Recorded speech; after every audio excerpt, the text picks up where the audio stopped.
नमस्कृत्य नरं चैव नरोत्तमं देवीं सरस्वतीं व्यासं ततो जयमुदीरयेत्। ओम नमो भगवते वासुदेवाय। ओम नमः पितामहाय। ओम नमः प्रजापतिभ्यः। ओम नमः कृष्णद्वैपायनाय।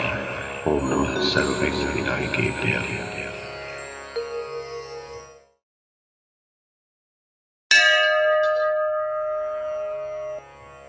वैशंपायन जी कहते हैं, जनमेजय, एक दिन महात्मा पांडव और ब्राह्मण लोग आश्रम में बैठे थे।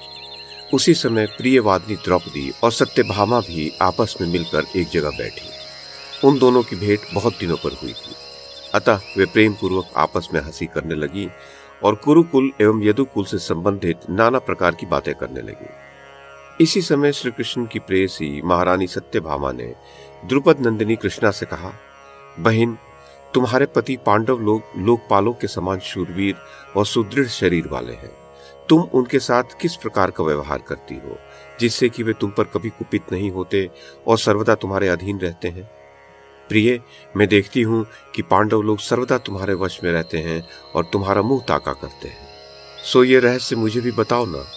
पांचाली, तुम मुझे भी कोई ऐसा व्रत, तप, स्नान, मंत्र, औषधि, विद्या और यौवन का प्रभाव तथा जप, होम या जड़ी बूटी बताओ जो यश और सौभाग्य की वृद्धि करने वाला हो और जिससे सर्वदा ही श्याम सुंदर मेरे अधीन रहे। ऐसा कहकर यशस्विनी सत्यभामा चुप हो गई। तब पति परायणा सौभाग्यवती द्रौपदी ने उससे कहा, सत्य, तुम तो मुझसे दुराचारिणी स्त्रियों के आचरण की बात पूछ रही हो। भला उन दूषित आचरण वाली स्त्रियों के मार्ग की बातें मैं कैसे कहूं? उनके विषय में तो तुम्हारा प्रश्न या शंका करना भी उचित नहीं है, क्योंकि तुम बुद्धिमती और श्री कृष्ण की पट्ट महिषी हो।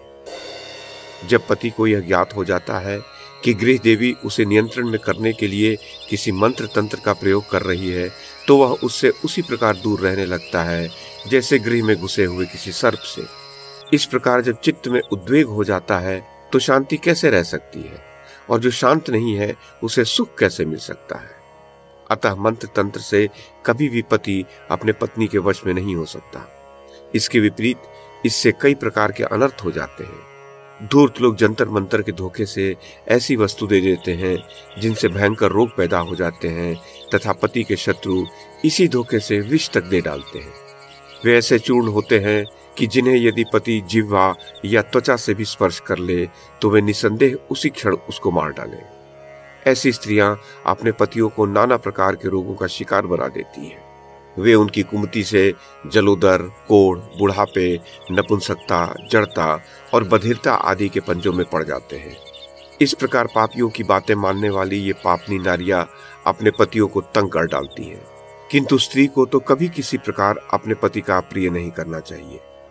यशस्विनी सत्यभामे, महात्मा पांडवों के प्रति मैं जिस प्रकार का आचरण कहती हूँ वो सब सत्य सत्य सुनाती हूँ, तुम सुनो। मैं अहंकार और काम क्रोध को छोड़कर बड़ी सावधानी से सब पांडवों की, उनकी अन्यान्य स्त्रियों सहित सेवा करती हूँ। मैं ईर्ष्या से दूर रहती हूँ और मन को नियंत्रण में रखकर केवल सेवा की इच्छा से ही अपने पतियों का मन रखती हूँ। ये सब करते हुए भी मैं अभिमान को अपने पास नहीं फटकने देती। मैं कटु भाषण से दूर रहती हूँ, असभ्यता से खड़ी नहीं होती, खोटी बातों पर दृष्टि नहीं डालती, बुरे स्थान पर बैठती नहीं, दूषित आचरण के पास नहीं फटकती और उनके अभिप्राय पूर्ण संकेत का अनुसरण करती हूँ। देवता, मनुष्य, गंधर्व, युवा, सजीला नौजवान, धनी तथा रूपवान, कैसा भी पुरुष हो, मेरा मन पांडवों के सिवा और कहीं नहीं जाता। अपने पतियों के भोजन किए बिना मैं भोजन नहीं करती, स्नान किए बिना स्नान नहीं करती और बैठे बिना स्वयं नहीं बैठती। जब जब मेरे पति गृह को लौटते हैं तब मैं खड़ी होकर आसन और जल देकर उनका सत्कार करती हूँ। मैं घर के बर्तनों को धो मांज कर साफ रखती हूँ, मधुर रसोई तैयार करती हूँ, समय पर भोजन कराती हूँ, सदा सावधान रहती हूँ, घर में गुप्त रूप से अनाज का संचय रखती हूँ और घर को झाड़ बुहार कर परिष्कृत रखती हूँ। मैं बातचीत में किसी का तिरस्कार नहीं करती, उल्टा स्त्रियों के पास नहीं फटकती और सदा ही पतियों के अनुकूल रहकर आलस्य से दूर रहती हूँ। मैं द्वार पर बार बार जाकर खड़ी नहीं होती या खुली या कूड़ा करकट डालने के स्थान पर अधिक नहीं ठहरती। सदा ही सत्य भाषण और पति सेवा में तत्पर रहती हूँ। पति देव के बिना अकेली रहना मुझे कदापि पसंद नहीं है। जब किसी कौटुंबिक कार्य से पतिदेव बाहर जाते हैं तो मैं पुष्प और चंदन आदि को छोड़कर नियम और व्रतों का पालन करते हुए रहती हूँ। मेरे पति जिस वस्तु को नहीं खाते, नहीं पीते अथवा सेवन नहीं करते, उससे मैं भी दूर रहती हूँ। स्त्रियों के लिए शास्त्र ने जो जो बातें बताई हैं उन सब का मैं पालन करती हूँ। शरीर को यथा प्राप्त वस्त्रालंकारों से सुसज्जित रखती हूँ तथा सर्वदा सावधान रहकर पतिदेव का प्रिय करने में तत्पर रहती हूँ। सास जी ने मुझे कुटुंब संबंधी जो जो धर्म बताए हैं उन सब का मैं पालन करती हूँ। भिक्षा देना, पूजन, श्राद्ध, त्योहारों पर पकवान बनाना, माननीयों का सत्कार करना और भी जो जो धर्म मेरे लिए विहित है उन सभी का मैं सावधानी से रात दिन आचरण करती हूँ। मैं विनय और नियमों को सर्वदा सब प्रकार अपनाए रहती हूँ। मेरे पति मृदुल चित्त, सरल स्वभाव, सत्यनिष्ठ और सत्य धर्म का पालन करने वाले हैं। तथापि क्रोध से भरे हुए विषैले सर्पों से जिस प्रकार लोग भयभीत रहते हैं उसी प्रकार भयभीत रहती हुई मैं भी उनकी सेवा करती हूँ। मेरे विचार से तो स्त्रियों का सनातन धर्म पति के अधीन रहना ही है। वही उनका इष्ट देव है और वही आश्रय है। भला उसका अप्रिय कौन कामनी करेगी। मैं अपने पतियों से बढ़कर कभी नहीं रहती, उनसे अच्छा भोजन नहीं करती, उनकी अपेक्षा बढ़िया वस्त्राभूषण नहीं पहनती और न कभी सास जी से ही वाद विवाद करती हूँ तथा सदा ही संयम का पालन करती हूँ। सुबह मैं सावधानी से सर्वदा अपने पतियों से पहले उठती हूँ तथा बड़े बूढ़ों की सेवा में लगी रहती हूँ। इसी से पति मेरे वश में रहते हैं।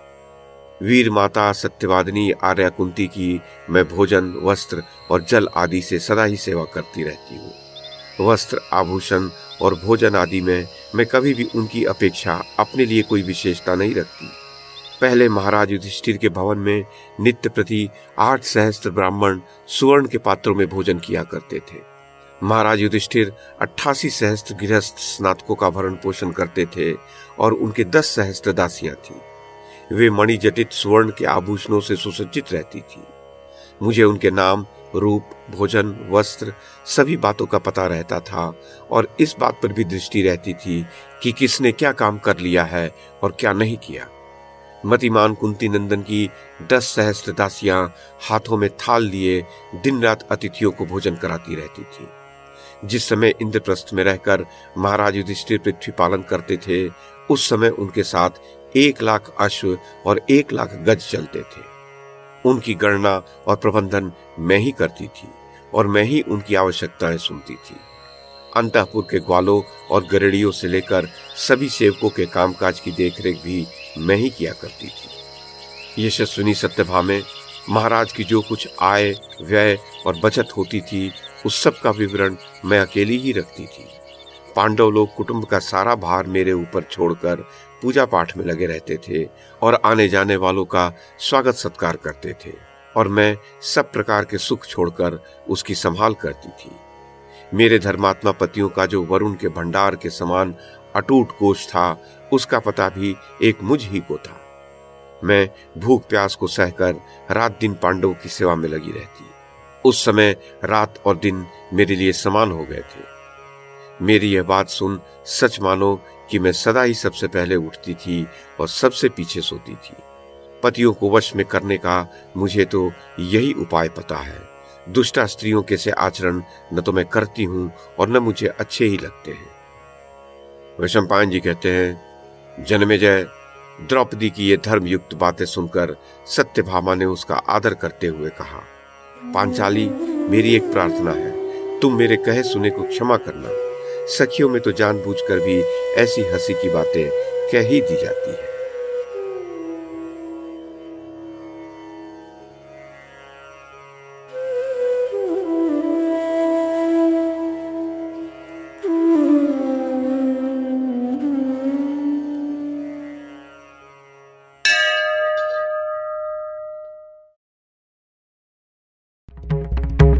YouTube के माध्यम से महाभारत की कथा को एक श्रृंखला के रूप में प्रस्तुत करने का हमारा ये प्रयास यदि आपको सराहनीय लगा हो तो कृपया इस कड़ी को लाइक और शेयर करें, चैनल को सब्सक्राइब करें और बेल आइकन को दबाएं। साथ में अन्य लोगों को भी देखने के लिए प्रेरित करें। धन्यवाद और नमस्कार।